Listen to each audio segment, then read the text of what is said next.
This video is a result of a poll I've conducted, and this was the choice that won out. The Russian Tsars.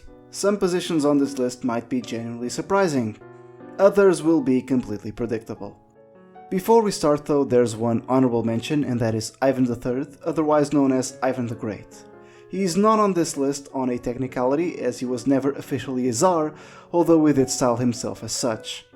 His wars of conquest were the key behind the unification of Russia, and he is one of the country's most important rulers. Also, let me just give a shout out to the wonderful Russian history podcast by Gareth Colcomb, and I'm sorry if I'm butchering the pronunciation, as it was extremely useful to fill in a lot of gaps of Russian history that are not quite as popular here in the West. This to tell you, only those who were officially Tsar are on this list, which goes from Ivan the Terrible all the way to Nicholas II. Now, here we go. By the way, consider subscribing. 25. Peter III. You start your reign in a war, and your own forces are just about to defeat the enemy. You literally don't have to do anything. This was a situation when Peter III ascended to the throne. He was a German who could hardly speak Russian, but that clearly wasn't going to deter him from doing his duty as king and properly finish the war against Prussia. Naturally, he ordered his troops back to Russia and concluded a peace treaty with Prussia where his country would win nothing. Yes, he did exactly this. To say the Russians were angry with this is kind of an understatement. He ended up being overthrown by his wife, whom we'll see much later. Quite frankly, even if Peter III was quite progressive throughout his short reign, that doesn't excuse being overthrown within the first year. No innovative ideas will ever fix being so inept you can't even keep yourself on the throne. 24. Peter II. Apparently the failed version of Peter the Great, down to even the name. He had wit, but displayed absolutely no interest in ruling, and when your country has a culture of having an absolute ruler making all the important decisions, this means the state itself will stop functioning, especially at all the important affairs. Luckily for Russia, he only lasted 3 years. 23. Nicholas II. Well, where do I begin with this cavalcade of screw-ups? I mean, it all started, quite literally, with his coronation, where over 1,000 people died. Then you have the disastrous Russo-Japanese War, the Bloody Sunday, the revolutions, his difficult relationship with the Duma, falling under the sway of Rasputin. There's a lot of screw-ups. It isn't surprising he was the last Russian Tsar. A pious man who admitted he wasn't ready to rule Russia, but as given the role by God, would give his best shot. Well, his aim sucks. 22. Nicholas I. To put it bluntly, a disaster for Russia. Although his reign saw some degree of success in the expansion of Russian influence, it also led to the disastrous Crimean War, along with all the consequences of turning Russia into a pariah state, all the while domestically resisting what was by now much needed reforms.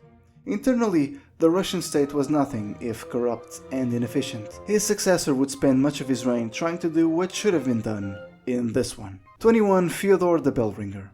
The child of Ivan the Terrible, Theodore I fills the obligatory insane monarch every country apparently just has to have.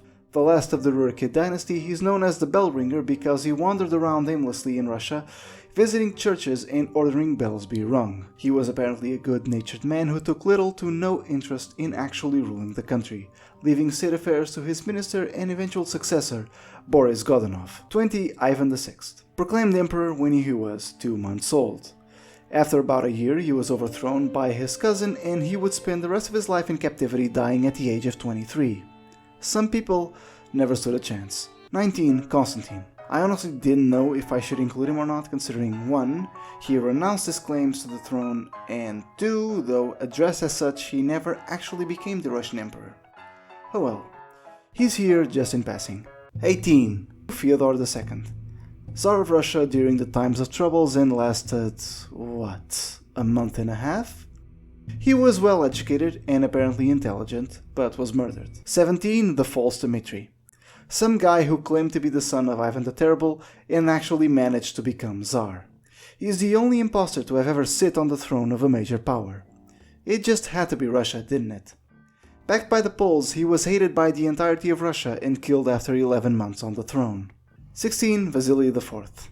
The Tsar after the false Dmitri. Though throughout his 4-year reign he was never actually recognized as such by, well, everybody. The only reason he lasted as long as he did was because there was nobody who could replace him.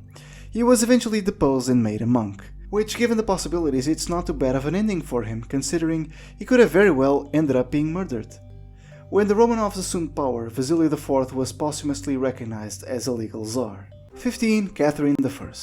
The first female Tsar on the list, but certainly not the last. Also, she's not to be confused with Catherine the Great. She wasn't a bad ruler per se, but if you pay attention to the years, you'll realize very quickly why she's so low on this list. Her reign is really short. Well, that and the fact she was controlled by her advisors, and though her administration enacted decent, sensible policies, she wasn't particularly brilliant herself. 14. Ivan V. Having serious mental and physical issues, Ivan was never the man in charge, with power being held by his sister Sophia, who was the de facto ruler until Peter was old enough to demand power. Ivan supported his brother, who seized power and would completely overshadow Ivan, who would die at the age of 29.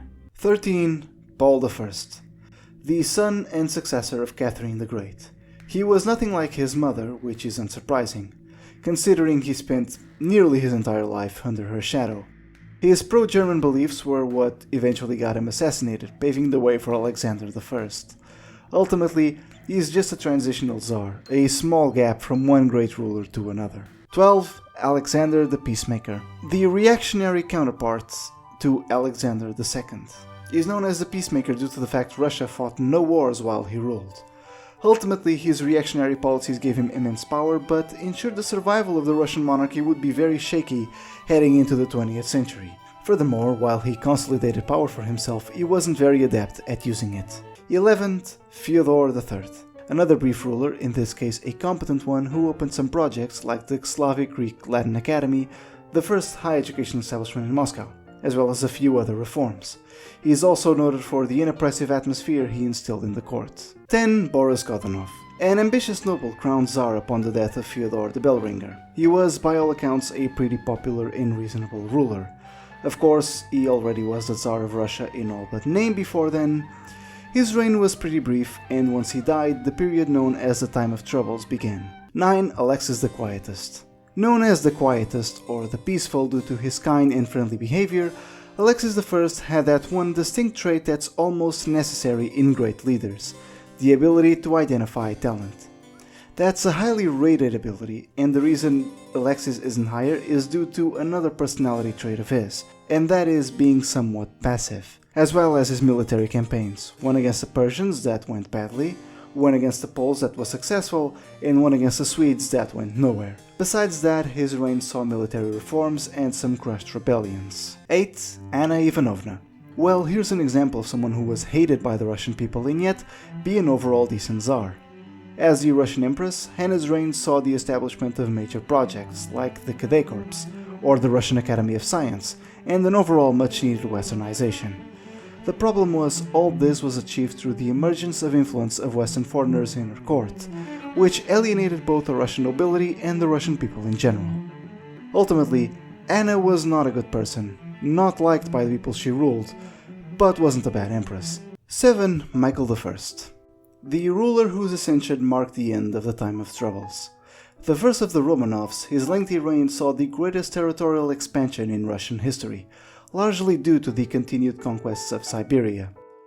Remarkable considering the very shaky position he had at the start of his reign, where he had to give up lands to both Poland and Sweden in order to gain some much-needed breathing room. Also, he is somewhat unusual in the sense he became a ruler all the while his father was very much alive. So much so, the treaty with Poland actually brought his father back to Russia, who then proceeded to pretty much rule the country despite his son actually being the Tsar. This was something Michael did, giving authority to those closest to him. Sometimes they were capable men, like his father. Other times, they were massively corrupt. 6. Ivan the Terrible. You might have expected his name to have popped up in the earlier entries, but Ivan the Terrible is an often misunderstood character in history. Well, not the part about being a mentally unstable tyrant, that part is absolutely true, at least by the end of his reign. But the first Russian Tsar was actually one of the better Russian rulers. Ivan began his reign with major reforms, such as revising the law code, founding a standing army, and establishing several councils, just to name a few things. His reign saw successful campaigns as well, conquering Kazan and militarily defeating the Ottomans in the first ever Russo-Turkish War. His campaigns against Livonia did end up being a disaster, however. The thing about Ivan the Terrible is his wife died, and Ivan at the time thought she was murdered, with everybody thinking it was just paranoia. But her remains have been examined in the 20th century, and very high amounts of mercury, those consistent with mercury poisoning, were found in her hair. And you know the old saying, it's not paranoia if they're really out to get you? Well, that was Ivan. After his wife died, he just lost it. And from there on, massive persecutions, tyranny, and even the city of Novgorod being massacred followed. Also, Ivan the Terrible is an awful translation and it leads many people to error. He is known in Russia as Ivan Grozny, which translates more accurately into Ivan the Fearsome or Ivan the Awe-inspiring. 5. Elizabeth Petrovna. The daughter of Peter the Great, Elizabeth wasn't anything if ruthless. She seized the throne from the infant Ivan VI after all, but she was a remarkable empress, bringing the Age of Enlightenment to Russia, establishing its first university.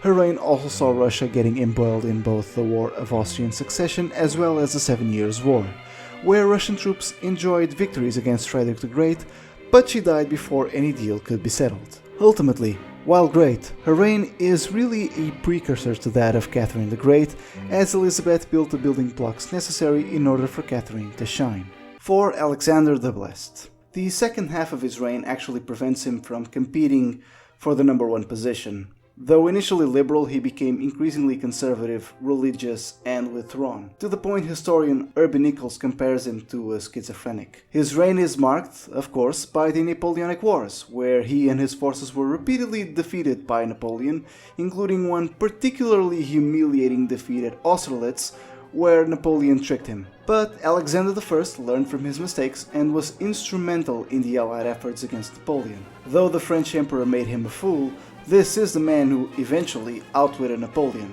notably by allowing Moscow to be taken all the while he was in St. Petersburg waiting for the winter to come. For his efforts, Alexander I was hailed as the savior of Europe. 3. Alexander the Liberator. The Great Reformer. Alexander II is mostly known for his wide reforms, which were an absolute necessity by the time he became Tsar. From emancipation of the serfs to the liberalization of industry and commerce, changes in judicial administration, military reforms, less censorship, economic modernization, and I could go on and on. He was criticized by the liberals in his country for not going quickly enough, but truth be told, the amount of reforms he made is staggering. This is what killed him in the end. Alexander II was always stuck between a rock and a hard place, and as many of his reforms were not really that popular among the country's elite, and though some of them were increasingly realizing what needed to be done, they weren't enough. Sooner or later, one of two things were going to happen. Either Alexander II was going to anger the elites, or he was going to anger the liberals, and what happened was the latter. As such, when the assassination attempts began, Alexander II sought to depower the liberals in order to preserve himself. It didn't matter, of course, he was assassinated anyway. 2. Catherine the Great. Annexing much of the Ukraine, Crimea, the Caucasus, Belarus, and Lithuania, the territorial expansion of Russia throughout her reign already cements her as one of the best rulers Russia ever had. She made public health a priority, notably having herself and her son inoculated against smallpox in a public promotion of the treatment. She focused heavily on economic and finance, though she did not always succeed on that front. Of course, one thing Catherine is famous for, besides all the conquests, that is the development of the arts and culture throughout her reign, as she held Western European philosophies and beliefs, which isn't surprising given she was German. She sought to modernize education in Russia. 1. Peter the Great.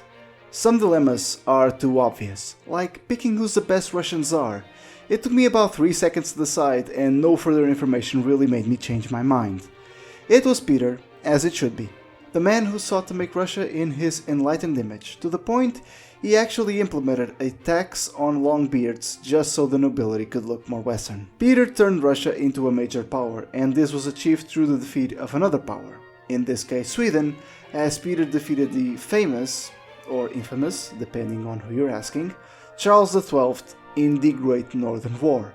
With this, he ended Swedish uncontested control over the Baltic and laid the groundwork for the Imperial Navy. Also, the name may make it obvious, but he founded St. Petersburg. Hope you enjoyed this little video, comment, like, subscribe, and until next time.